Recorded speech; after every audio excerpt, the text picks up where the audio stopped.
السلام عليكم، مرحبا بكم. اليوم جيتكم بوصفة طوب روعة وجبت معايا ريحة رمضان. واليوم حنديرو قلب اللوز، وعن بالي بلي قاع تحبوها، وهذا هو شي والم في هاد البرد. تبعوا معايا تشوفوا الوصفة ديالي وذوقوها وقولوا لي رايكم في التعليقات. هنايا عندنا بهاد الكاس كيلت بهاد الكاس 6 كيسان سميد، وانتوما كيلو بالكيلة اللي حبيتوها. المهم هنا استعملوا كيلة وحدة، مي لازم بهاديك الكيلة اللي بديتو بيها تكملوا بها كاع المقادير. وبنفس الكيلو انا جيت ودرت بها سكر كريستاليزي.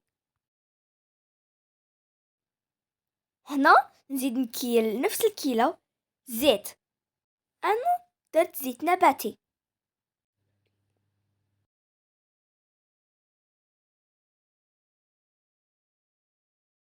هنا انا استعملت كيلو البن، واستعملت لا مارك صومام، يجي ثقيل هايل. ونزيد شويه زيت وسيترون باش تعطيني ريحه وقو ما يتوصفش. ونزيد كيلو ماء الزهر، نحطها في نفس الكاس اللي كيلت بها الديجون كاع اللي درتهم قبل. وشتوني كشاني نعمر في الكيلو.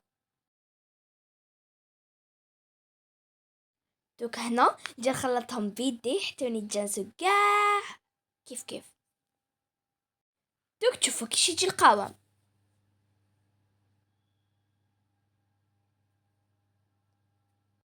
سمعوا، ما تنساش تدعمونا بلايك واشتراك بالقناة وتفعيل زر الجرس كي يصلكم كل جديد.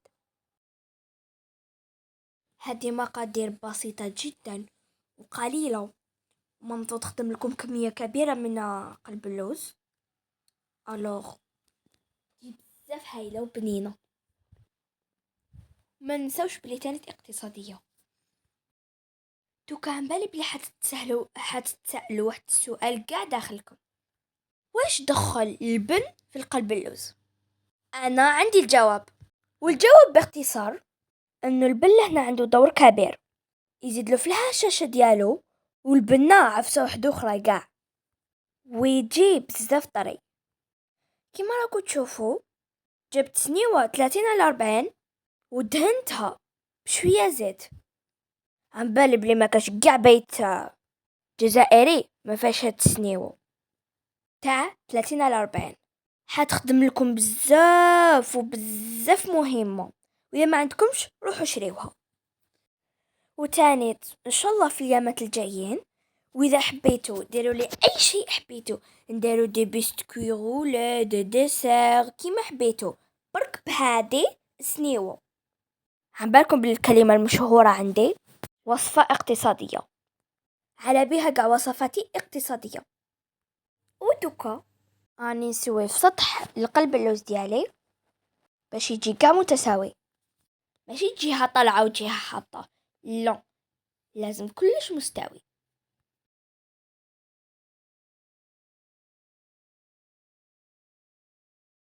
راني نخبط في سنيوة باش يجيني قاع هكا مستوي.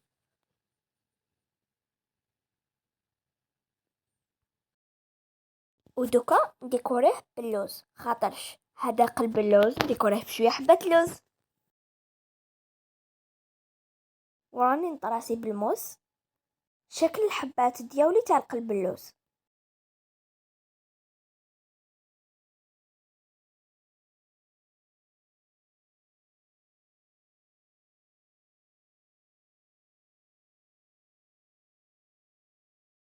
وكل حبة قسمتها نديرها داخلها اللوز، شوية لوز، ني شوية ني بزاف، حبة لوز.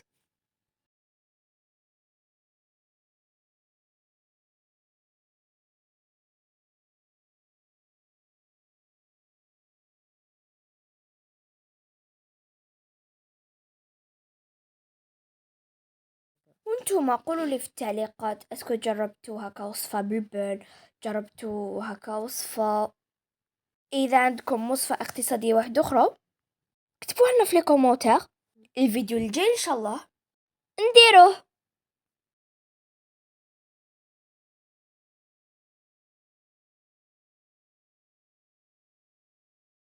هنا راني كملت ديكوراسيون، ودوكا نروح نحطها في الفور باش نطيب الشربات بين قوسين ديالها.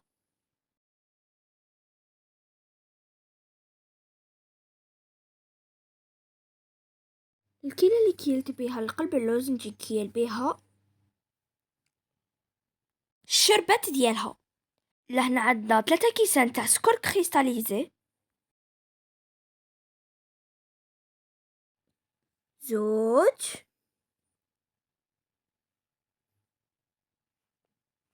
و شوية زست،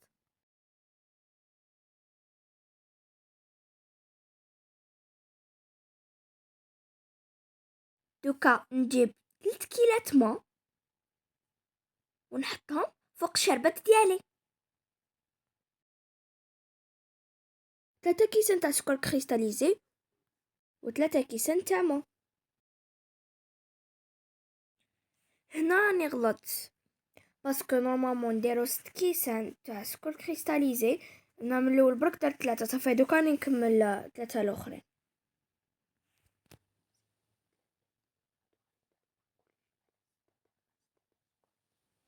نسيت 6 كيسان تاع ما، الوغ كلش سكر وكلش ما، 6 كيسان تاع ما و6 كيسان تاع سكر كريستاليزي.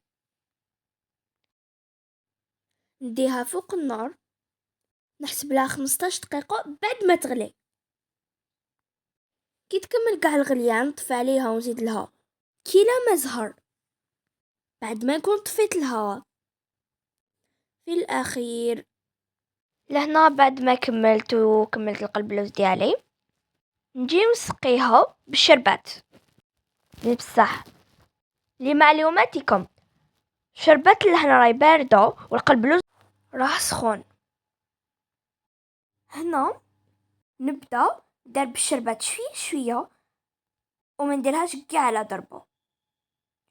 واخيرا وليس اخيرا نجيبو موز ونقطعو القلب اللوز ديالنا اللي طراسيتو مقبل اني نعاود فيه.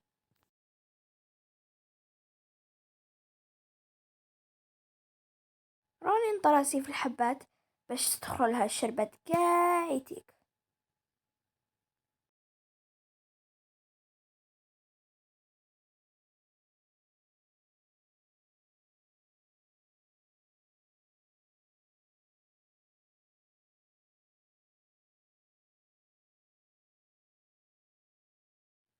راني قطعتها كاع يتيك هكاك باش تدخلها الشربات الداخل.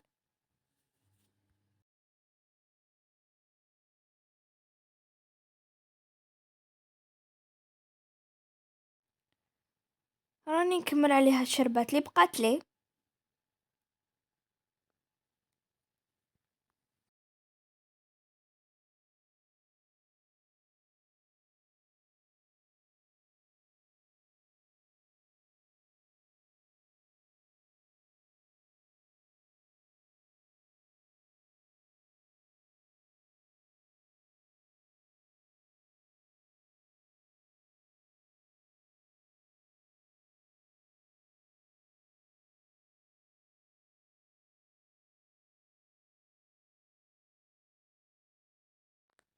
لهنا راني كملت هذوك 6 كيلات وفرغت عليها كاع الشربات.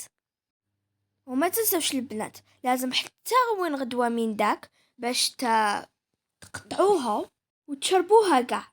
غدوة من داك شوفوا كيش جات هالشر طب هايل، والبنة ما نحكي لكمش خير.